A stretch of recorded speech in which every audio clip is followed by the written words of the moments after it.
Good morning, good morning, good morning. Good morning. My name is Laura Clay. I'm one of the facilitators for the Sarah City Tuesday Board, and welcome all of you that are here for the very first time. I am along with Mary Johnson and Jackie Walter and Sarita Sherrill and Jackie Evans Walter and Steve Johnston and Natalie McGarrett, which you really want to pay attention to her because she's your timekeeper and she's hard nosed. And she want to make sure that you do what we ask you to do as it relates to time.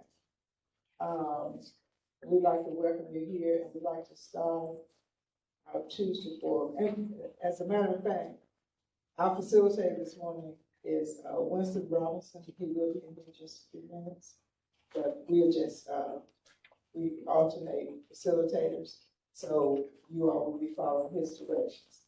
But before we get started, we'd like to start off with a word of prayer and to give you a word. Good morning, everyone.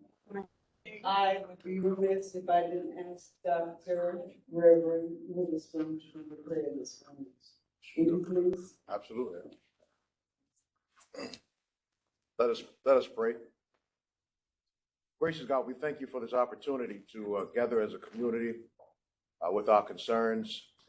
Lord, we pray that you will be with us in this space, that you'll bless our city, our county, our state, our nation, our world. And what we do today may be pleasing in your sight. Amen. Amen. Amen. Thank you so much. What we like to do in the well, do we have anyone that's here for the very first time? And so it won't be right for ones of you that are here to present this morning. We never know who's going to show up at the Tuesday Forum, those that have been here before. And we do have a listening audience. We do live streams, Facebook Live, and it's live stream.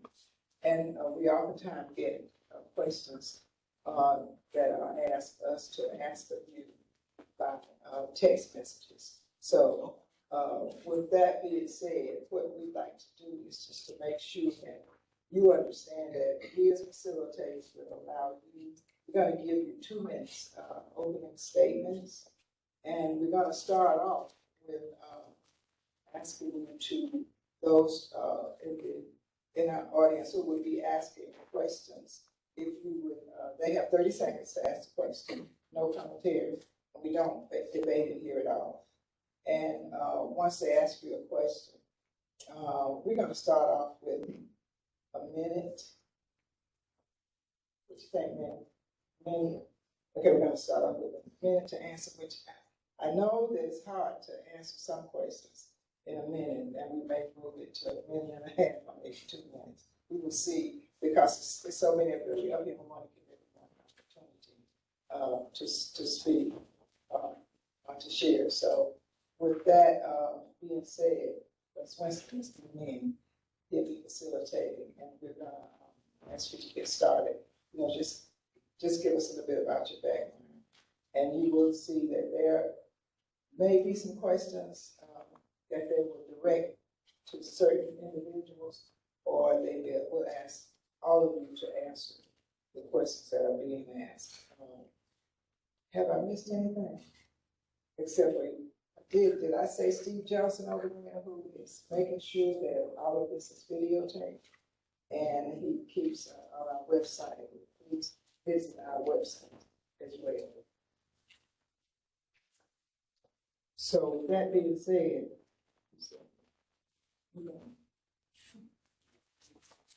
okay, just introduce yourself. Yes. Good morning, everyone. My name is Reverend Michael Johnson Jr. I'm a business owner, a father of a 5-year-old, and extremely excited to run for Board of Education at Large here in Mecklenburg County. My experience is one of governance and one of business, and I understand what's going on within the county, within the city, from a governing and operational perspective. I'm a doctoral candidate in strategic leadership and operations management. And I believe when we get to the core of what's going on in CMS, we have to get back to the root cause of what's happening. It's not great governance, it's not great operations. currently have about approximately 1/3 of our schools that are considered low-performing schools within the county. 58 out of the approximately 181 schools that are here in the county, and that's unacceptable. So I am here running today, and you'll hear more about my platform. It's based about 3 words: innovation, education, and elevation. I believe if we master these 3 things, we can improve what's going on within the district. We can ensure that our kids have successful outcomes in their academic endeavors. We can ensure that our children have a pathway for success, be it in entrepreneurship or education. Thank you. Good morning. Again, I'm Dr. Monty Witherspoon, and I'm a candidate for Charlotte-Mecklenburg School Board at Large. I'm running because I believe, like never before, that public education is under attack. We have a Republican majority legislature who I believe and I think has abandoned their constitutional obligation to provide every child with a sound basic education. I believe that that means we need strong, determined leadership on our local education. As a parent, I sent my child, who's in kindergarten, attend Charlotte-Mecklenburg schools, to school each day with what I believe are reasonable expectations: great school, great teachers, a safe and diverse learning environment that will prepare my child to go into the world of the workforce and thrive. And as a board member, I will work to ensure that all students have that same opportunity. Thank you. Good morning. I am Lenore Schiff, and I've had over 35 years of experience in Charlotte-Mecklenburg schools. I am here because of that. Experience counts, boots on the ground. I have been a teacher. I have been an assistant principal, a principal for 15 years in Charlotte-Mecklenburg schools. I have worked throughout the county, the north, the south, the east, and the west. I know what it looks like and what it sounds like to educate our students. In 2019, when I was elected to the board, it was all about academic achievement. I feel like we're now really digging into the work, and I want to continue to be there to do this work. Student outcomes focused government work, really looking at where it counts. As someone who's been in the schools, I know what our students are really dealing with. And I want to be there to be an anchor to ensure that they get the best. I have graduated from Barbara Scotia College. I have a degree in science and early education. I have a degree from Ohio State University, UNC Charlotte, and also Chapel Hill, and also Queens College. So a lot of credentials to do the work that's needed. Thank you. Buenos dias, good morning. My name is Liz Monterey, and I'm your candidate for School Board at Large. I'm running for our students, for our educators, and for our community. We need to address the achievement gap that is plaguing Black and Brown students, and we need to act quickly. This is not something that is brand new. It's gotten worse over time, especially after COVID. And if we don't act now, our future is in trouble. I'm someone that went to a diverse public school. I'm a parent. I know what it feels like to benefit from public education. And I want to make sure that I'm opening and leaving those doors open that were once open for me. And that's something that really matters to me as a candidate. And I look forward to talking to you more. Thank you. Good morning. I'm Brian Kasher, and I'm the only person up here who has been named by President Obama as a White House champion of change. That's because I spent the last 33 years working for education safety. My number one priority is the safety of our children. I want to know that our children come home before homework, okay? Safety's number one. Number two is academic excellence. I think that we can go back through time and see that every board of education has come up with buzzwords about what they're going to do to change. And every time we end up at this place, the next election where things haven't changed. I want to be your change candidate, okay? I'm going to open up some things today the community has never heard before about inside CMS operations, okay? I have a master's degree of public advocacy. I've been involved in school safety since 1990. I have taught for USCPA all over the country in the Tools for Schools program. I'm a faculty, that's it. Thank you. I love all. Good morning. My name is Clara Kennedy Witherspoon, and I am running for School Board at Large. I want to tell you just a little bit about myself. I grew up in Charlotte, and I attended Charlotte Mecklenburg School System 1st through 12th grade. I graduated from West Mecklenburg High School. I went on to earn a BA degree in psychology from North Carolina Central University. I also hold a master's degree in school counseling, school administration, and Christian leadership. I retired from Charlotte Mecklenburg School System last year as a as a multi-tiered system of support specialist. But I also worked in the role as a licensed school counselor, graduation coach, and a after-school site coordinator and a teacher assistant, all throughout my tenure with CMS. I believe in public education. I believe if we get the right people at the table, we can turn our district around. We have those tools to do so. We just need to have the right leadership at the table. Thank you. All right, now we Morning. Good morning, Mr. Winston Robinson. I will be facilitating from this moment on, and we have our first question from Jean. Ms. Jean. Good morning. Can you hear me? Thank you. Okay. The November ballot includes a $2.5 billion bond referendum to update, replace, and build new schools. Will you support the bond? If so, what is the most compelling reason you will share with citizens for voting for the bond? If not, please explain why not. Thank you. Where do you want that to start? Do you want that all candidates to? Yes, I'd like all candidates. So please keep it as brief as possible. Where do you want to start? I have the mic. Okay, yeah. Okay. The answer is yes. I think that our students deserve it. A lot of us look at it as a tax burden, but it's an investment, and it's an investment that the return on that investment is our students and our educators working in environments that are conducive to learning. And I know residents are going to be worried about the taxes, and we need to work with city and county officials to provide relief for those that need it. And so we need to be aware of that and cognizant of that. But the reality is that our schools, a lot of them are aging and they're falling apart, and they don't have windows, and they're just not safe. And so we need to address that as well, because yes, we do need students getting a high quality education, but they also need environments that are modern, that have the right technologies, so that students and educators and people that work there are happy to go to work, and they deserve that. So yes, I do support the bond. I support the bond 100%. I know that there are some folks that don't, but what's the alternative? If we don't address our schools now, problems will only compound. And that $2.5 billion, that's escalated costs. It could be less, depending on how soon they can finish the projects. I think our students that live and deserve it, and I support it 100%. Go ahead. Of course, I support the bonds.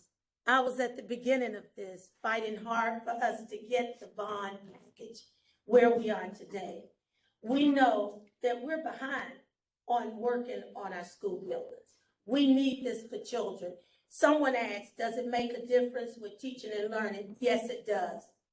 Students do benefit, teachers do benefit. I have worked in some of the very old buildings. I was at the old Sedgefield, Florida model, outside school. So new buildings bring safety issues in place, and that's very important, that our schools are safe, that they're ventilated, that we're not looking at mold and mildew, that our children can breathe, our teachers can teach. It impacts teaching and learning. So we started with 125 projects, you all. We pushed to 40, then to 30, because we were concerned about this being a high tax. But we need it for every child in every school to be able to teach and learn. and enjoy. In theory, I support it, but I don't for this year, and I'll tell you why. I think we need to put it off for a new year for the new board to evaluate the process. Remember, this package wasn't put together under Dr. Hill. It wasn't put together under Hugh Hadabaugh, and it wasn't put together under Ernest Winston. Whose $2.5 billion vision is this? Think about that. I think when we get the new board elected and we reevaluate the projects and we look deeper, I'm going to expose in a little bit how CMS hasn't told you a lot of things. For instance, CMS didn't tell you Butler High School was built with 800 roof leaks. 800, and it was there for years. That's one of 600 similar things that have happened over the past that CMS keeps quiet, so you'll keep passing bonds. I support the money. I know we need it more than any because I'm the guy who CMS hired to solve the mold problems. Okay, I reduced mold 54% in my first year. I did that by finding out CMS itself, with its own management, was creating the mold. God's honest truth, I swear. The first thing that I wholeheartedly believe that we need new buildings. We need new improvements in some of our schools. But I really wrestle with the fact of the $2.5 billion budget. I wrestle hard with that because we, as citizens in the city of Charlotte, have experienced some drastic changes with property tax values. We have a lot of things going on, and I agree that we need to sit back and reconsider. I think $2.5 billion is a lot to put upon taxpayers. And so, no, I don't totally agree. I believe that we do need a bond, but I just don't think it's that amount. I think that's too big of a burden upon taxpayers. And I'll close it off. I do believe that we need safer buildings. Imagine your home with no windows, no air conditioning, no light, and you're stuck in your home for 8 to 10 hours a day. That is the reality of some of our students, some of these schools. The board's job is a job of governance to ensure that there is fiscal responsibility. I do believe that the board needs to understand how the money is being spent and make sure that the money is allocated properly through its process. CMS has a history of fiscal irresponsibility. So we want to make sure that if it's going to be a $2.5 billion bond on the table, that's going to impact taxpayers. We want to make sure that every dime, every penny is going where it needs to go, and there aren't any kickbacks that's going to impact the community. Thank you. We don't have any hand raised, right? Well, Ms. Jack is next, but I have a question. So, carrying on from the bond discussion, historical equity. I graduated from Myers Park. When Charlotte got a new campus this year, essentially. What does the role of history play in the preservation of these buildings? For example, the most recognizable building probably in the state of Arkansas is Central High School. Also, I mentioned graduating from Myers Park. I know that campus would never be compromised, the layout, the buildings. As a matter of fact, they built a brand new gym right next to the old gym, just to preserve that history. So how does, as we lost the West Charlotte building, how does preservation play a role in the upgrades and modifications of these schools? In my experience, having worked on the actual spreadsheet that these projects are based on, there is no, to my knowledge, no column for historic preservation. And I think that's the answer. I'm sorry. That's a huge question you ask, and I can't answer that in totality, but I can say that there should be a concern about historical buildings. I heard someone talk about Second Ward and what had been planned for Second Ward some years ago, and it didn't happen. So I think it's huge that we do preserve buildings that are historic. When we started looking at rebuilding West Charlotte, we did take some of that into account. We did talk about historical value, and we talked about what we could do inside the building to preserve some of the value and some of the real I guess, significant things that the students, the staff, and even the alumni national chapter got involved with. So we did look at that. I think the schools are built based on design. That saves us money when we don't have to look at different designs for every building. So the historical piece you mentioned has been discussed. West Charlotte spent a lot of time talking about that, and we did take that into account. But also we have to look at cost and land and what we have and how we do that. Second Ward is back on the table. As you know, if we pass the bonds, we will be looking at Second Ward's building. Thank you. Yeah, I definitely agree that the historical preservation of schools is really important, considering the rich history of Charlotte, and Second Ward High School comes to mind. And I'm glad that we're going to be able to keep that promise finally after many years, that we can, rebuild a historical institution. And we should try to preserve it while keeping in mind costs. And with the school bond, it's our job as the governing body to make sure that we're responsible in how we're spending and how we're managing this bond. And so I think it is going to be a balance of historical preservation while also assessing costs due to inflation, and making sure that we do have equity in schools and that we can make the schools that we are building as equitable as possible. So we need to balance all of that while also thinking about historical preservation. All right, we have a question from Ms. Laura McClay, then we have Ms. Jackie Walden, and then we got an online question as well. Okay, thank you all for being here. Tell us one thing, each one of you, just one thing that you would be a strong advocate for to improve our present school systems situation, focusing on our children. Doesn't matter who starts. I started last time. For me, I'll be laser focused on student outcomes. I think that's why, I believe that's why the school system exists.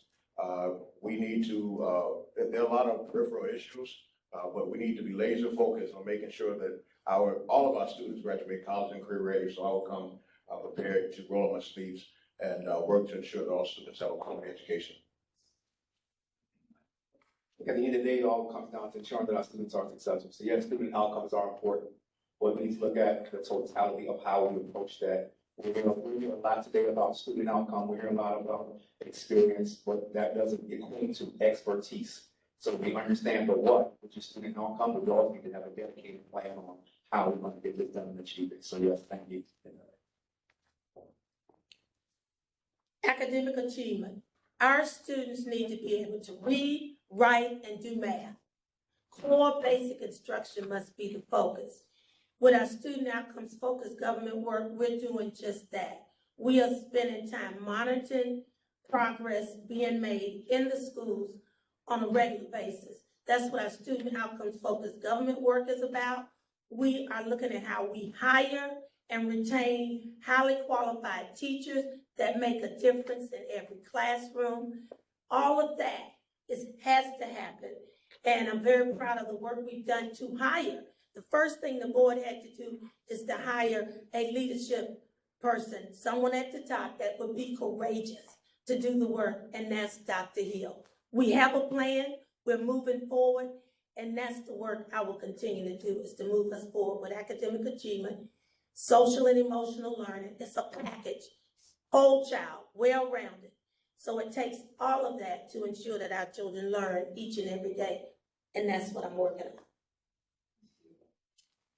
Yes, and I'm looking at so for me, I'm laser focused on student outcomes and closing the achievement gap. I'm actually looking at the latest reports from September last year, and the proficiency levels for white students are at 70%. That means that they can read at grade level. And for Black and Latino students, they are at 36 and 30%, with Latino being the lowest. And so that really keeps me up at night because I worry about the future of Charlotte. And so how we need to do that is make sure that we have high quality teachers at all schools, high performing, low performing schools, that we're incentivizing them properly and that we're allocating resources, because that's the role of the school board, to create these metrics, to monitor them, to hold the superintendent accountable, and then financially allocating those resources. Without that, you're not going to have a successful forward and you're not going to be driving student outcomes. Thank you.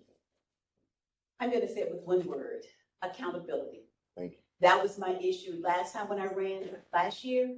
CMS needs to be accountable, holding every person who puts their hand on a child accountable for the work that they have been called to do. It has to be accountability. I had a professor that says, people don't do what you expect, they do what you inspect. It has to be accountability. I think we need a laser focus where the kids really need help. This isn't a problem district-wide. It's not. It's very specific children that need help. I think we need specific programming for those at-risk children. And it needs to be a holistic process. It needs to start before they get into school and follow them out through high school.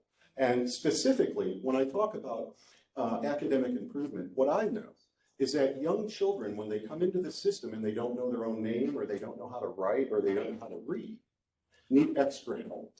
So what I want to do is something new. I want to identify the at-risk children and invest additional resources into them that will help them. For instance, summer programming. Kids during the course of the school year will develop they'll develop wonderful cerebral or educationally, all right? And then over the summer, and they're watching cartoons and playing outside, they lose it. It's true. So I'd like to see more summer programs very early in youth so they don't lose every year what they gain during that school year. All right, we have a question from Ms. Edwards Walton. Good morning. Can you speak to the increasing number of students with emotional challenges, and also increasing the number of social workers, psychologists, clinicians, and counselors in the CMS? Yes, we're working on that. We will continue to work on that. We have looked at the ratio of psychologists and counselors to students. It is still high.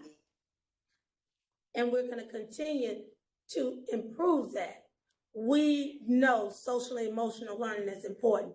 We have the SEL program we're doing. We just opened a new program for high school students called 7 Mindsets to really talk about how to help social and emotional needs of our children.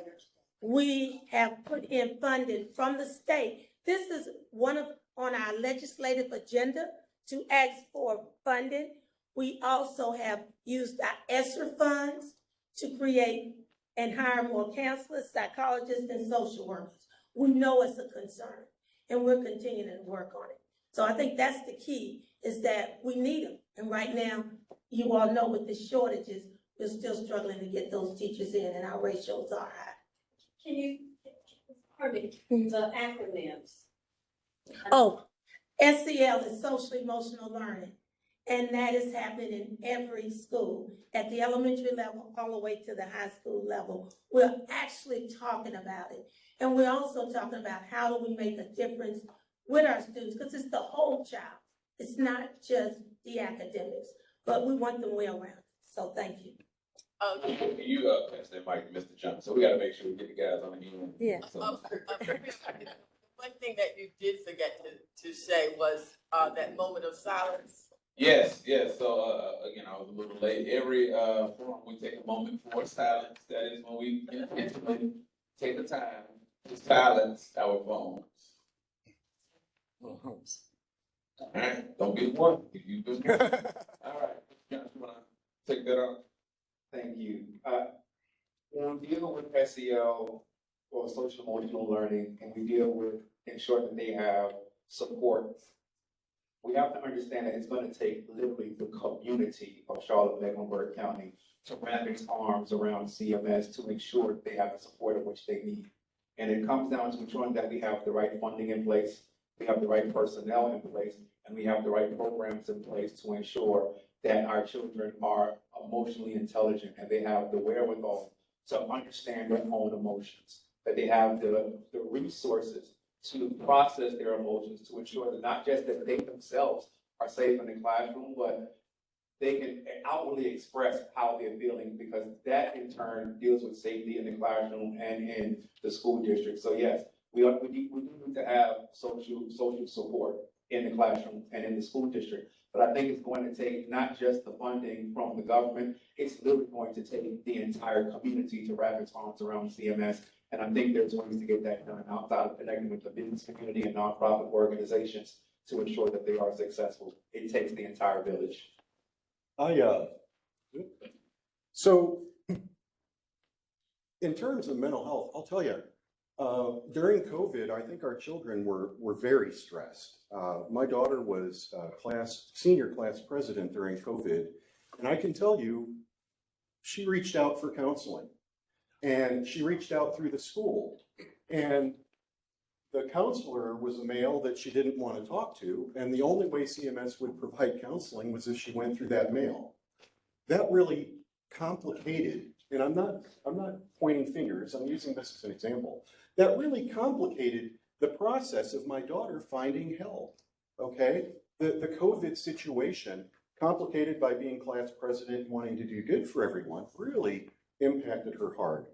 I think, in terms of safety and security, I mentioned earlier, I want to integrate mental health with that. I think we need to have a mental health program integrated within our safety and security programs, because mental health is something all children, all staff, for that matter, have challenges with. Thank you.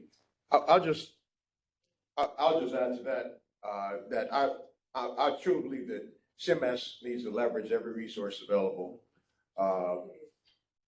But we also must recognize too that North Carolina is 50 out of 50 in spending for psychologists and social workers. Also one of the lowest salaries. Our ratio to psychologists and students are terrible. So these things take place on the state level. But again, CMS, we should do everything we can to allocate and leverage every resource available to ensure that students have available what they need, which is psychologists and social workers. I'm going to talk on that. I served in the role as a licensed school counselor for CMS. The first concern I have about that is the budget. North Carolina, the budget that was just passed, was no additional funding for school counsel psychologists. So I want to really make everyone aware of that. So we're going to have to be creative when we think about hiring more school psychologists, school counselors. We definitely need them. I worked in the role, and we don't have enough school counselors. But often school counselors are not utilized the way they should be. And when I worked in the role, it was 250 students per one counselor. My counseling load was 400 and something students to one counselor. So it is huge. We have to look at the whole child. There's no way we can support kids academically without looking at the whole child. And that includes social, emotional support for our kids. And I can talk on and on about it, but I don't want to run out my time. Social emotional learning, I acknowledge, is extremely important, and it's something that we need to work with students on emotional regulation. That's something that is a skill set that is really lacking, and we also need to implement restorative justice practices so that we're not just discarding our children that we just consider problematic for subjective reasoning. And I do agree that our budget needs to align with that and our ratios are low. But something else that we need to address is the chronic absenteeism as well. And all of that works together. And so we need to make sure that we're working with the community, all of our partners, all of the resources that CMS can provide to, yes, address the students as a whole. But I think from a tactical standpoint, we need students in the classroom so that we can focus on these restorative justice practices. And we can't do it alone. We need street teams knocking on doors. We need to be training our educators, everybody that works in the school on cultural sensitivity as well, so that students feel like their counselors and their social workers are a safe space and that we can really get to the root of the problems. Thank you. All right, we have Ms. Louise, then we have a question from online, then we have Tommy, then we have Chris, Dr. Jerry Wilson, Dawn, and Terry. Oh my. So keep it brief, keep it brief as you can. Let us know these.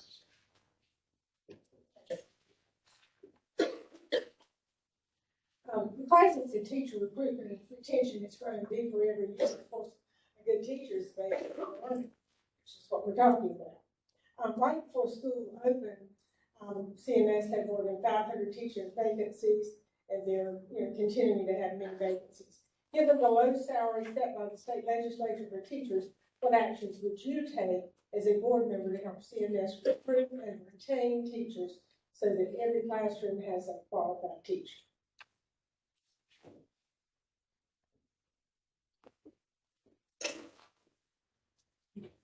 Anybody? Well, we know how important teacher excellence is. That's one of the pillars is people excellence. And one of the things that we've worked hard on to retain teachers, we have the teacher residency program. We have several programs that we're working on to retain our teachers and to bring in teachers from all over. We even talk about teachers of color and, how we recruit those teachers. One of the most important things, I think, is growing teachers within your school. One of the pieces you haven't heard talked about as much is you have to grow your teachers within the building. You have to have a strong leader at the top, the administrator, who is working to ensure that teachers have professional development, that they're supported, that they're empowered. We leverage their leadership, we involve them, and we make them feel like they can do the work. And there's a lot of professional development needed, but teachers need to feel engaged in the work. Thank you. This is nothing new. As a board member, right, I can't hire or fire. None of us can, right? We set policy. So what I want to know is, since we've had a chronic teacher shortage for the last 10 years, what have our board members done that has actually worked to solve the problem, right? Think about it. I mean, I worked for CMS. Every year I worked for CMS for 8 years. Every year we started out short teachers. Something that the community needs to realize is at the end of the year, there's something called lapsed salaries. Certain executives in CMS benefit when jobs are not filled. I watched CMS behind closed doors distribute millions of dollars on lapsed salaries behind closed doors. In other words, if we end the year 100 people short, the salary doesn't go back to the state. CMS reappropriates that internally in a method that I never saw any form of equity whatsoever. In terms of teachers, I think we need to love them. I think we're not just we're in a staffing crisis, period. Teachers, bus drivers, it's ridiculous the amount of time my son spends on the school bus, But I think one answer could be, one solution could be to realign some of the roles in the central office. I mean, it's astounding the number of folks who make $150,000 when our teachers are on the ground every day. That's right. Who have to work 2 or 3 jobs just to make ends meet. So I think we have to look at realigning some of those roles.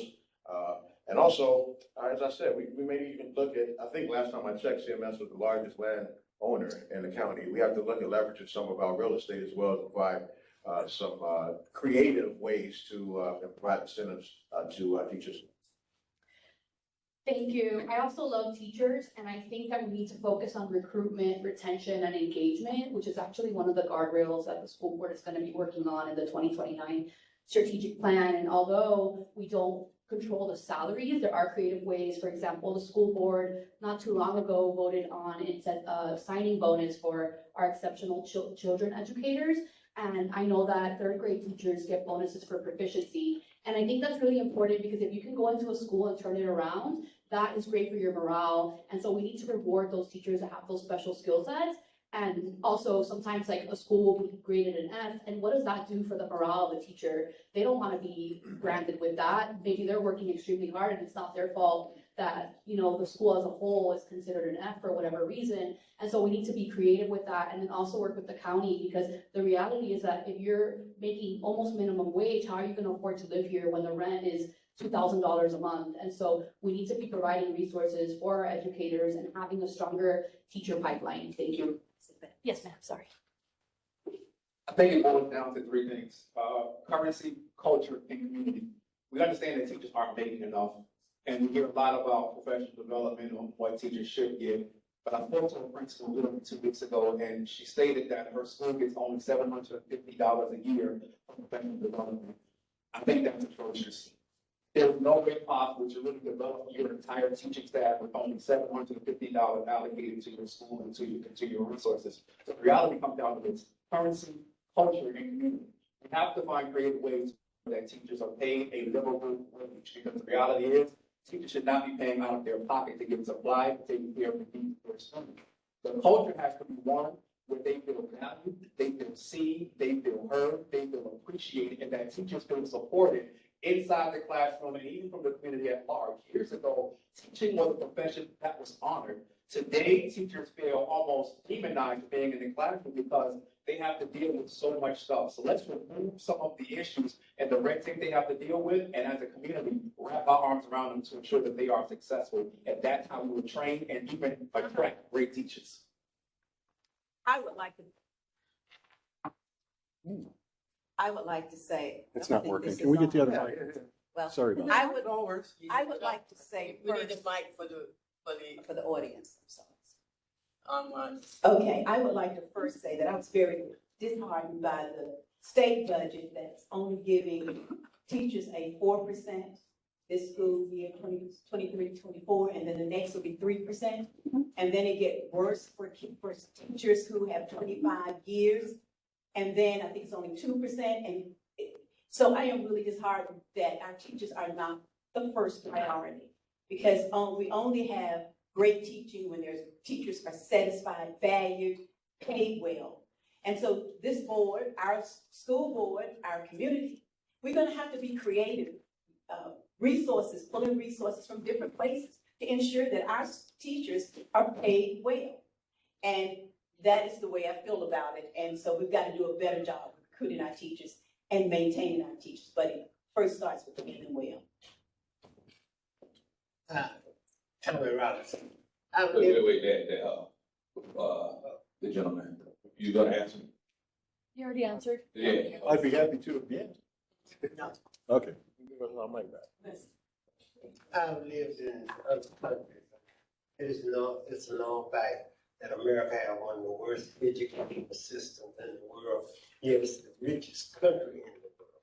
And I want to know, why don't the school board or educators go to other countries and learn what they're doing correct instead of trying to solve all the problems themselves, and the education system remain the same?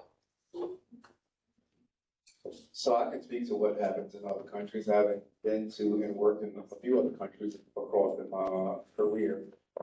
Many other countries use what they call the classical education model. And in this classical education model, it caters to the whole child. K-3, they focus on the basics and fundamentals of reading, phonemic awareness, the science of mathematics, and understanding how to read. It gets to the baseline levels of how to read. When you get to grades 4 through 8, it starts dealing with logic. It then reinforces what the children learn K-3. It shows you how do you give rational reasoning? Why is 2 + 2 4? It allows kids to learn critical thinking skills and critical reasoning skills. When they get to grades 9 to 12, start dealing with rhetoric. And so the rhetoric allows students to verbalize and really enthusiastically speak to the things in which they learn K-8. And so now you incorporate the arts, sciences, and history. You wrap that into one program, and you have a model that works. This model has been used in Arizona in a public school system, and the 2023 graduating scholarship rate was $53 million. Think about that. In a model that works, the graduating class was $53 million. I can't speak for other countries because I'm here, but I will say I did a lot of research, and there's a trending topic, and it's called education crisis.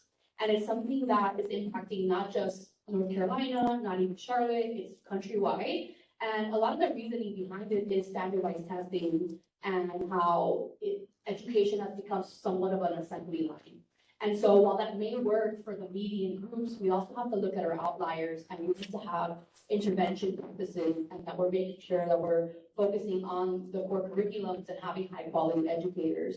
And so we don't achieve that by just assuming that every student can take a test well, because that's not the case. But unfortunately, we do need to have that as benchmarks to measure progress as a whole and see it as a high level. But what are we doing to intervene on those students that need the help? Not just the ones that are struggling, but the ones that are high achievers. How can we identify them as well and get them to where they need to go? And so that's something that I'm focused on when we talk about the achievement gap, not just learning and not just taking tests well. Thank you. I'm gonna focus back on the question, and your question was, are we learning from other countries? My question was, Is that, other countries have great education system. Why don't you go and see what they're doing? exactly, and we do travel. That was my question. CMS does travel. We do go. We are recognized all over the country, and we are recognized as a district that has done well. But do we go and study from others? Yes, we do. As a board, we even go. We travel. And we have been in the country and out of the country to bring back some of the models that you're talking about. So yes, we say that often. What is happening down the road? What is happening in other states? What is happening in other countries? So we are looking at that models, and we are bringing many of those home. It was mentioned about closing the achievement gap. We won the Broad Award for that because of our work. Our former superintendent, Dr. Gorman, he traveled, he studied, and we made sure we moved achievement to high levels. We closed achievement gaps in 2012. Big time. Thank you. Pass that back.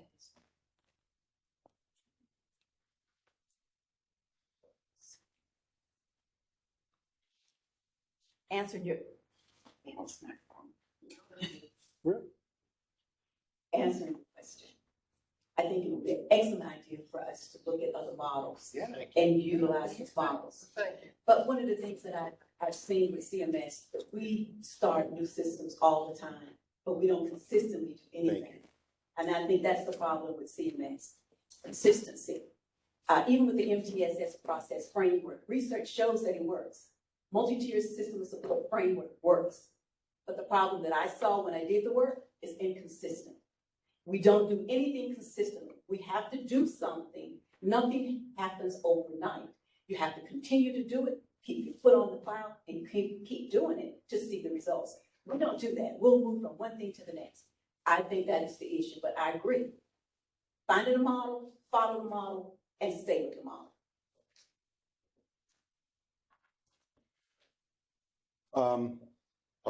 Okay. First, I just want to say, CMS does not have a great reputation nationally, just like here locally. CMS, except at election time, when everybody wants to celebrate to get reelected. Okay, the real truth is nationally, CMS has a poor reputation for destroying executive leadership careers. We've gone through more superintendents than anybody, and it's awful. And it's because of the relationship the board itself has created. We need to change the board. In terms of international, you hit it on the head. I've worked with folks from Finland. When I was national faculty with the US, you know what I'm talking? I've worked with folks from Finland. In the United States, our education system is set up to create people to work the assembly line, to get out of bed and to respond to bells. In Europe, they teach people how to think, how to be critical thinkers. And that is a massive change that we need to do. And to take it a step further, I want to sneak it in. I can't sneak it in yet. I'll get it. Oh, that's a good idea. Is the next one? What's the question? Is there a new question? Can I say a question? Can I answer? Everybody get a chance to answer. Sorry. Everybody got once, right? Everybody got 100. I want it to be fun. No, you don't get I know I can't. I'm just saying. All right, we have another question from a member of our online audience. CMS's 2024 strategic plan has a 4-year cohort graduation goal of 95%. Last year, 82.6% graduated in 4 years. If elected, would you keep a 95% graduation goal? Yes or no? Anybody? I'm going to answer it. Okay, yes. Would I keep the goal 95%? Oh, I would love to keep the goal, but I don't know if it's realistic. That's my concern. I think it's a great goal, but is it realistic where we are now? That would be my response. Yes. Yes, however, I want to evaluate all the plans of the last 12 years and see all the promises board members and senior executives have made to us on all the different buzzword programs they've got elected on, okay? What we need to do is roll up our sleeves and get to work here locally. Yeah, absolutely, and it's a lofty goal, and we need to have lofty plans to achieve those lofty goals. And so one of the things we need to address is chronic absenteeism. A lot of our students are not attending class. If you're not attending class, you're not going to learn and you're going to fail. And so unless we have those systems in place, which the school board is working on, and we have the community working on that and making sure that students are getting to class, then yes, I think that goal is achievable and that we should work towards it. Why not give our students the benefit of the doubt? They have their mic. Yes, and we are working on it, and we do have actual interim goals to help us reach the 95%, because it is important. And yes, chronic absenteeism, really looking at intervention plans in the schools. We can do this. The end result for student outcomes is graduation. We want them enlisted, enrolled, and employed. And to do that, they have to graduate. So yes, that is a lofty goal, but it's a very important goal. It is the end of everything we do in school, is graduate them and graduate them well. So yes, we have to do it. Not can we do it, we have to do it. I did say yes, I just wanted to read it. Thank you. Yes, 95% or greater is a goal. There you go. I think we need to ensure that we have a pathway to success, not a pathway to prisons. Right on. We understand that the school unfortunately suspend Black and brown students. And so as a board, we have to reevaluate the governing policies to ensure that there is equality distributed across the board, because the reality is that if they're suspended, they aren't in class. And if you aren't in class, you can't graduate. All right, before we go, we got Chris, Dr. Jerry Wilson, Don, Kerry, Mary, Gary, and Tommy. Lord. Yeah. So please be considerate so everybody will have the opportunity to ask a question. Thank you. So you must know where I was heading. With CMS, Black students are suspended more than anybody across the board, especially Black men. And that has to do with safety also. How will you ensure that the students are safe from teachers maybe that has never experienced any other race or is not comfortable with Black students, and social differences are contributing to maybe the suspension. They're more concerned about discipline instead of teaching, and it usually starts in third grade for Black boys. So how are you going to ensure that the students are safe from STEM? And I'll continue where I was going in my last statement about ensuring that there is quality in governance. And that's the board job, is one of governance. I think it's important that we go back to those 3 C's. Currency, the second one was culture. We have to create a culture within the school system that educates not just the board, but educates teachers on how to deal with different cultural aspects, because CMS is a very diverse county. And so if there's a level of cultural education and emotional intelligence, it will allow for the framework to be built to ensure that the teachers are educated and understanding what's discipline versus what's culture. They understand, okay, is this student acting out, or they're just a part of their makeup and who they are? Are they loud by nature? I'm a very outspoken person by nature. So is that considered being out of pocket or misbehaving, or am I just inquisitive by asking a lot of questions? And so when we understand who we're dealing with and how we're dealing with them, it allows for understanding how can we ensure that the policies are done equitably and equally across the board. I don't want to sound too lofty, but I think this is very important to me in my own experience in CMS as a student. But research suggests that Black teachers benefit all students. And I think we need to find ways to partner with other universities to create a pipeline of Black teachers, which research suggests that Black teachers are less likely to suspend Black students from misbehaving. And also, they're more likely to identify students for advanced classes. So I think we need to look at a holistic picture, not to sound too lofty, but I think it's very important for us to consider. Well, when we talk about that, how teachers interact with student interpersonal skills, we have talked about cultural awareness training. We're still continuing to do that. There are issues in the schools. We do need teachers that are sensitive to all our children, but this doesn't start. Suspensions happen at this level, the administrative level. The teacher's not controlling the suspension, the teacher's turning in a referral. So it's up to school administration to understand how to handle the students. Restorative practices, we've looked at positive behavior intervention strategies. There are a lot of strategies that the district has put in place. What has to happen is it has to be effectively monitored. There is policy. Who's responsible for operationalizing policy? We do that with the superintendent. The superintendent brings it down to the school district, and then it must happen in every school. So suspensions are school by school. We need to look at where's the disproportionality per school. Thank you. So yes, we need to acknowledge that Black and brown students are disproportionately suspended, and they're suspended for subjective reasons versus their white counterparts that are suspended for objective reasoning. And I think that we need to have clear goals and guardrails within our school board that hold accountable the school board to have less out of school suspension rates.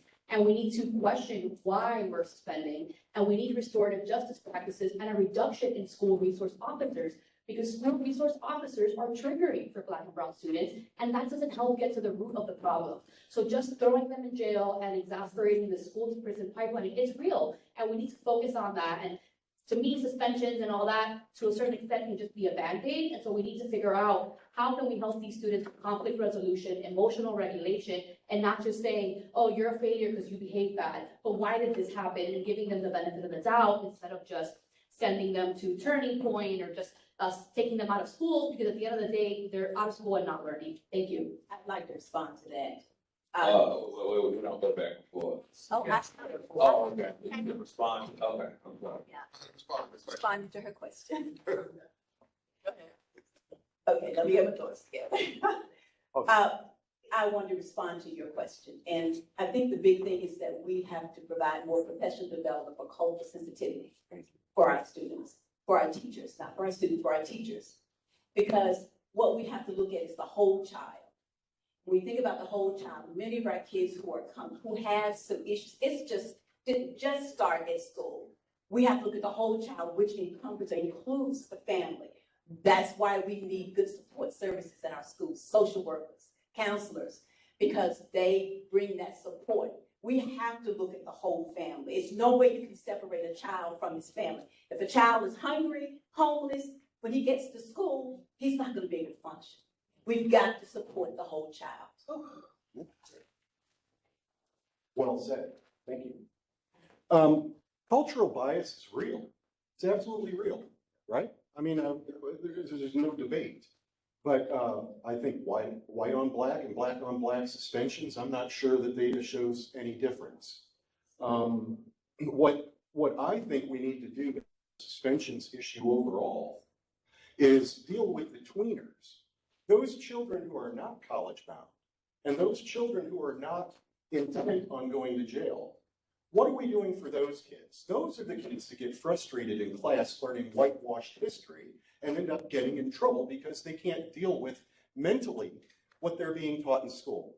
So I think we need to look for academic programs that serve children who aren't interested in being college graduates, but who do want to be productive members of our society. That's something I think CMS has missed the boat on. We need to address kids' interests so they can blossom and be prosperous in America. And going to college isn't necessarily the only way to do that. Thank you. All right, Dr. Gill. Good morning. My question is about racial segregation. CMS has rapidly resegregated over the last 20 years. In 2002, 16% of CMS schools had enrollments there were at least 90% students of color. In 2022, that number was 47% of CMS schools had enrollments that were 90% students of color. So my question is, what would you do to address the rapid resegregation, racial resegregation of our school system? Check, check, check. It's not working. Can I Hit the switch, hit the switch. It's on, but Mike. Go for it. Thank you. In terms of the resegregation, I think what we need to do is look at the fact at how many parents in this town, and I know some are racist, I do know that. But how many parents in this town fear CMS and fear sending their children to CMS for all kinds of reasons, black, white, Asian, and different, okay? There are so many private schools that are bursting at the seams with enrollment, right? The private school network in this community is blossoming. They're getting rich because they're afraid of CMS. We need to change the leadership culture of CMS. We need to change how we treat people, and we need CMS to work towards being a good neighbor in every served community, not just the white community where kids are going out on scholarships to colleges, okay? We need to work on really getting down and rolling up our sleeves and stop all the buzzwords. I'm so tired. I've been around CMS for years. It's all buzzwords. I think we have to have the political courage and will when it comes to student assignment boundaries. Also, I believe fervently that vouchers are for private schools and for charter schools are going to further exacerbate that problem of resegregation. Being on the policy committee and the policy chair, one of the things we talked about, and you asked, what is the school board looking at? We're getting ready to look at a comprehensive review policy, a plan, SCS, right? What does that look like? Because we're very aware, I am, that the west side is totally resegregated, right? It is totally, right? So what we need to do is look at the plan. How can we look at how we will move students across the district? And we do know, let's look at our population. It's predominantly Black and brown students. So when you talk about student assignment, you have less white students in our entire school district. So as board members have talked about it, one board member we talked, she said, well, where are the students gonna come from when we talk about diversity, when we talk about doing a better job of integrating schools? I came from this district right here, West Charlotte, when it was first integrated. Diversity counts. It makes a big difference. Diversity, equity, and inclusion. They all three come together. You're exactly right, and we're looking at it. But how do we do it with what the population is today? I acknowledge that we do have a disproportion in race and equity, and I think it's a systematic issue. I think it's bigger than the school districts, because the reality is that to live in South Charlotte or to live in those schools that are quote unquote the best schools, you have to be able to afford to live there. And so we need to work with our city council and our county commissioners and elect those folks that are advocates for affordable housing, so that we can work together to make sure that we can have that equity around the city, because it's a greater issue than just the school system. And so that's something that we need to acknowledge and advocate for, because history does repeat itself and we need to be aware of that. Thank you.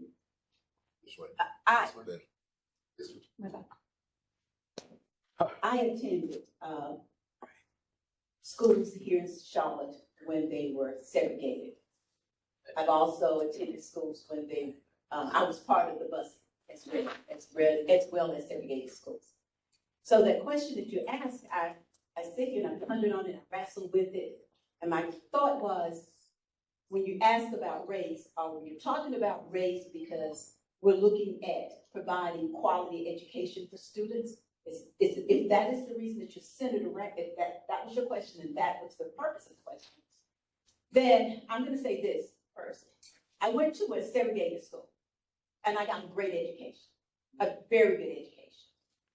But I also say this, that if CMS makes sure every single school in our district is a great school, we don't have to worry about whether or not you send your child to the south end or the north end or whatever end of Charlotte. That's right. We're gonna get quality education. Time. That's right. Thank you for your question and thank you for your comment, because the reality boils down to this. When we look at quality education across the board, it shouldn't matter what zip code you live in that determines if you receive a quality education. I remember when I first moved to Charlotte, the first thing I asked my wife was, where are we going to live?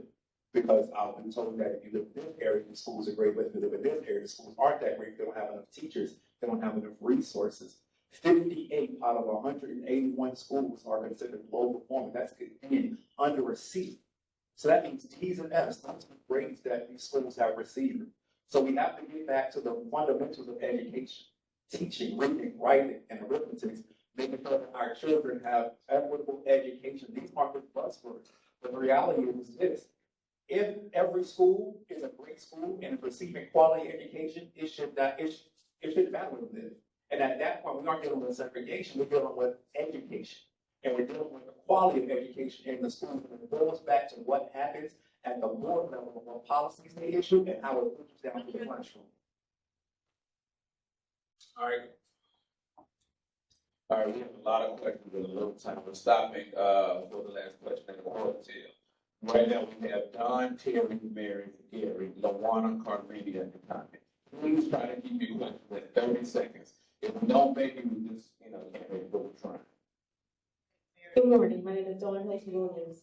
My question has to do with, the only person that mentioned something I was really interested in was Clara. I'm interested in all of it. But Clara talked about food. Everyone's talking about the whole child, but Clara is the only person that mentioned food.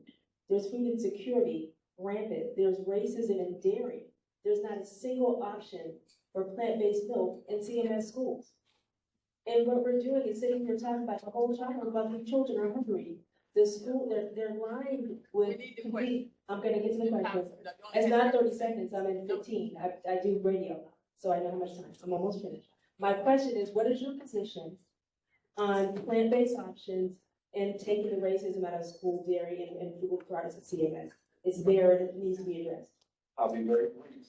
If we partner with the business community, the nonprofit community, and ensure that all things that CMS has a relationship, a cooperative relationship with all three entities, there are resources that are available that can ensure that we can eradicate insecurity within the county. Thank you.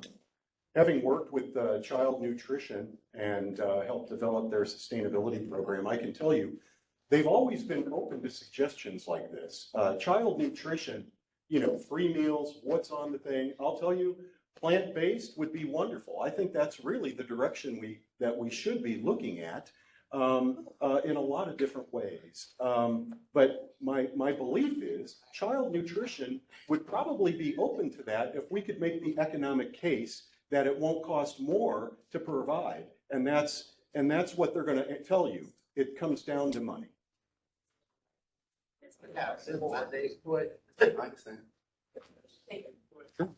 I'm gonna say this. I did notice that there was some additional funding put in the state budget for food nutrition. And so I go back to say that if a child is hungry, a child can't function. And that is huge. We have to make sure that our kids are getting well balanced, because I am firm advocate for good, healthy meals. I do it for myself, because your health, if you're not eating healthy, it affects your brain. Everything connects. And so I applaud the Obamas because they changed our nutrition, but when President Trump came in, he reversed that. So yes, we've got to do a better job there. I'm going to speak on the school district, and you all know the state is responsible for lunches. This is not something we as a district can decide. North Carolina Department of Public Instruction, through child nutrition, determines what students can eat and what lunches look like. And we have a lot of situations where the state has now today given us more funding for lunches so that we can pay for some of the free lunches, but we don't control. But child nutrition has listened to many of the things that's been said from students. I hear students talking about lunches and they listen. But within what they can do and then what they don't control. But the things we can control, we have made changes, and students have talked about lunches. Plant-based, that is a cost, you're right. Somebody mentioned that. Can we afford that? And will the state, they subsidize, they're doing the lunches for many high schools. Thank you. So I grew up poor and I went to public education, and the meals that I would eat at school were sometimes the best meals that I would have for breakfast and for lunch. So it's really important for me that all students that need it can have access to a free lunch, and I will advocate for that if that's not the case. And I know during COVID, they were giving away lunches and they were giving away food. So I know it's available. And so that is important to me, because for some students, that's probably all they're gonna eat that day. And so it is important, and I would work and I would vote for any policies that would support nutrition, having better food, better meals. Of course, I'm against dairy racism. And so anything that I can do to support students so that they eat and they can perform better, I will be a board member. But to Lenora's point, there are things that are out of our scope that we need to acknowledge that. Thank you. All right, Kim, 30 seconds. Good morning. As you all may know, in 2023, the Southern Poverty Law Center for the first time ranked a group on their hate list known as Moms for Liberty. We have seen Moms for Liberty begin a fairly robust organizing effort here in Mecklenburg County, and one of their chief complaints seems to be parents' rights, that parents lack rights somehow with respect to their public education options. My question is, how do you view the question of parents' rights, and what rights would you like parents to have that they don't have now? Thank you. It's a very simple answer. I'll answer that. Parents had a lot of rights. I think the problem was that many parents didn't know what their rights were. So I don't think that the Senate Bill 49, yes, it has some additional policies in there that we have to address. However, I think parents have always had rights. As a licensed school counselor, I would never put a child inside of a group that I did not send a consent form home to the parent. And I think there's a lot of things that parents just didn't know. So when you talk about Moms for Liberty, a lot of those, I feel like it's rhetoric, and a lot of what they advocate for. Some things they already had rights, and some things, to me, just kind of take things off that we don't need to be addressed.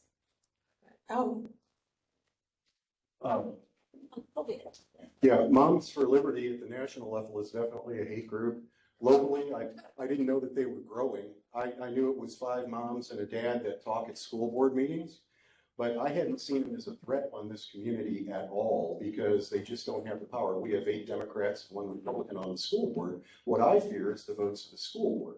The only bans that happen in this county are by the school board, not Mothers for Liberty.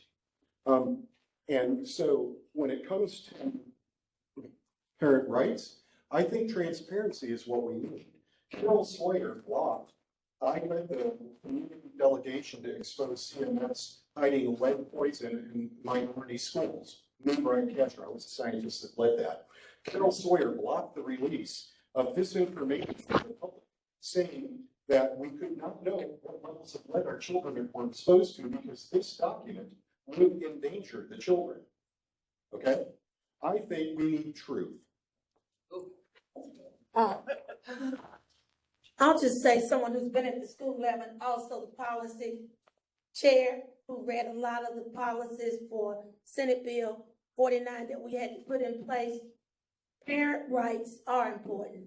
We must have those. Parents have the right to ask for access to curriculum, to instruction, to things that are going on in their child's school, and it's our job to make it happen. There were some things that were in the bill that gave us question, but for the most part, those bills, as was mentioned by Claire, are already there. The problem was the homeschool connection. Do parents know what their involvement should be in the school? We need to actively involve parents in everything we do in the schools. and let them know they have the rights. They have rights when we think about their EC 504. These are things that give some students additional rights, and we have to follow the law and the policy. So yes, parent rights are important. So I'm reading this book on effective governance, and one of the main reasons school boards fail is because of adults. Because adults bring in their political and cultural agendas, and they don't focus on what matters, which is driving student outcomes. And as a parent, for me, I have a problem with one group of people deciding to ban books because they believe all students shouldn't have access to those books. I trust librarians. If you don't want your child to read a book, you can go to the library, you can go to the school, you can opt them out. But why should one person decide what my kid does? That to me is not parental rights at all. And as a parent, that worries me. My parents escaped communism, and the number one reason that these governments succeed is through censorship, and that kind of stuff scares me, and parents have always had rights. And so what is this really about? What are you trying to measure here besides targeting our most vulnerable groups? And so for me, if you're not focusing on student outcomes, you're failing as a board. And so I wonder, what is the real intent behind these laws? Thank you. I'd just like to add to that. I'll be reiterating some of the things I already said. Parents have already had rights for this latest bill. But I believe that all students should have access to a rich and diverse curriculum that will help them thrive as citizens in society. But I do want to say, to clarify, that Mount Liberty is a threat. And let's not underestimate that, even in Mecklenburg County, especially when they attempt to infiltrate the school board. So we need to keep our eyes open and be aware. Yes. I think it's a very simple answer. It all boils down to communication, clear communication. At the top of the house, I believe it's the board's job to clearly articulate policy. And so within that policy also comes communication. And so when we start building a culture, we have to understand that communication starts from the top of the house. And because parents have had rights, we need to understand, I'm a father myself, we need to understand what those rights are, how is it spelled out, and how does it impact myself, my child, my family. And so I think there's been a breach in communication across the board, from the top of the house to the family level, that says, okay, listen, these are your rights. If you have an issue, you follow this step, this process, this protocol in order to get your issues resolved. And I think once we resolve the communication breach, we can understand exactly, we can re-engage parents back into the education process. But right now, there's a level of apathy. Parents feel, oh, it's been like this for years, nothing's going to change, and I refuse to accept that. So we have to open up the line of communication and get the families re-engaged back into the community. All right, Gary. Is the last question, y'all. It's a lot of time. Very quickly, I hear routinely about teacher pay and how I want to hear practically what ideas, what plans you plan to bring to the board and to implement in terms of how to enhance teacher pay, because the state legislature spoke. So what are practical things that you look to bring to the board in order to bring more resources to our teachers? That's an absolutely great question. I appreciate you asking that. It boils back down to reconnecting with the business community and nonprofits, but also, watch this, conduct a fiscal audit as to where the money is going currently.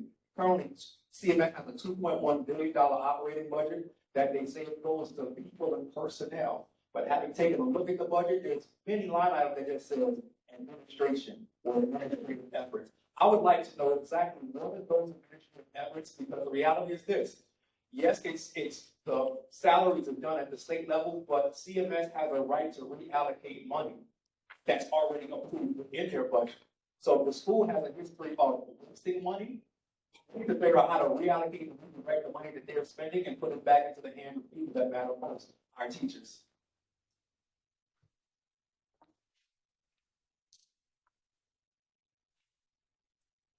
Teacher pay.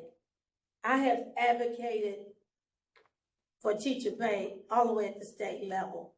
I was working with the Mecklenburg delegation to advocate with them, to advocate with the state level. But we have to think about what's going on at the state. But what are we doing in CMS? I just went to a wonderful luncheon. We have a CMS Foundation. Sonia Gant heads that up. We're working with business partnerships all over this city, and they are providing resources. They are providing incentives for teachers. We know we worked hard with the county, and thank you to the county who helped us with the supplement, which we have one of the highest supplements in the state of North Carolina. That has really helped us. But we continue to advocate. You have to think about who's at the state level. So I will continue to advocate, and we'll continue to pour into the schools with business partnerships. Thank you.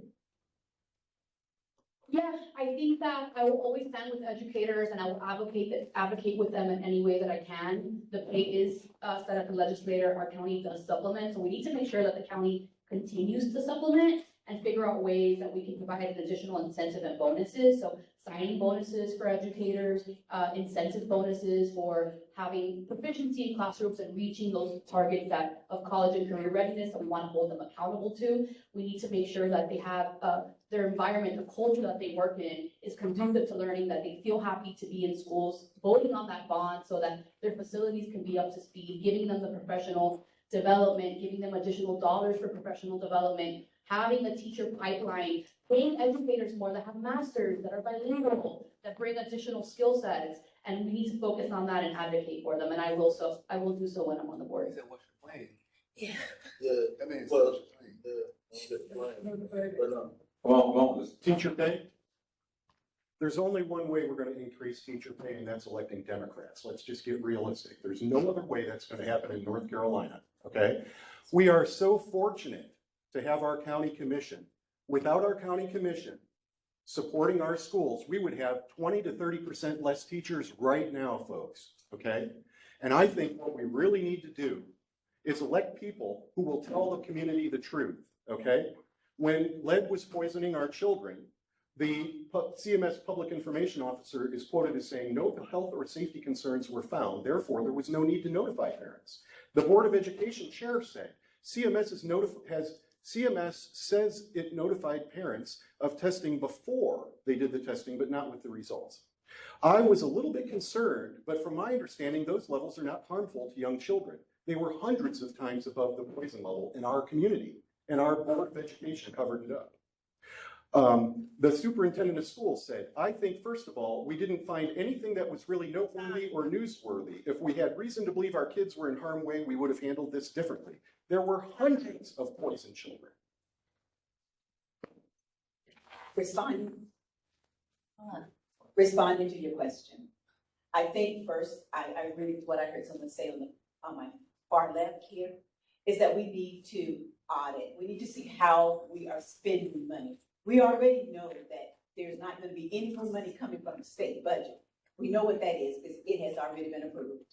So we have to be creative to find money that we can provide additional raises for our teachers. We have to be creative. And if it was my personal budget from home, I'd start going through and see where that money was wasted and where we could make the changes. All right, so every candidate, please, conscious of time, take about 15 to 20 seconds to have a closing remark. I know some of y'all are frustrated with me because I couldn't give you an answer on teacher pay, but I'm not here to lie to you and make promises I can't keep. So yes, I can say, yes, we're going to increase teacher pay. I'm going to move around money from the budget. You can't do that. That is not something that the school board can do. Trust me, if it would, Lenora would have done it. All of the school board members that support educators would have done it. So we need to be realistic and figure out creative ways, incentives, bonuses, making sure the quality of life. I can sit here and lie to you so you guys can be happy with me, but that's not the truth. Thank you. I just want to say, I am here because of my responsibility to serve all children in Charlotte-Mecklenburg schools. Experience counts. Right now, I have the most experience from boots on the ground, the classroom. I've now had 4 years on the board, and I understand governance. It didn't happen overnight. It took me now to say, this is what we need to do. We need consistency. Somebody mentioned that. We need fidelity of operations, and we need sustainability. I bring that. I bring the consistency of what's been going on in the school system. I bring the experience. Thank you. Thank you. Dr. Monty, let's go down to the school board at large. I'm your candidate who's going to go fight to ensure that all students have access to a quality education. And I ask you to remember me on November 7th, which is my birthday. Happy birthday. Thank you. All right. Okay, my name is Michael Johnson, I'm the Board of Education at Large. All of them experience doesn't mean expertise. I work out in the gym, and I'm qualified to be an athletic trainer.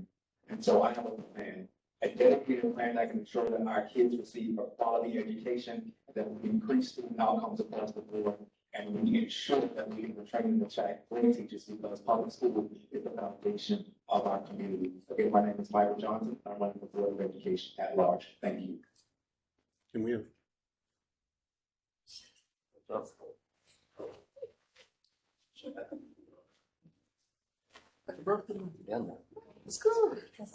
My name is Clara Kennedy Witherspoon. I ask for your vote. I am running for school board at large.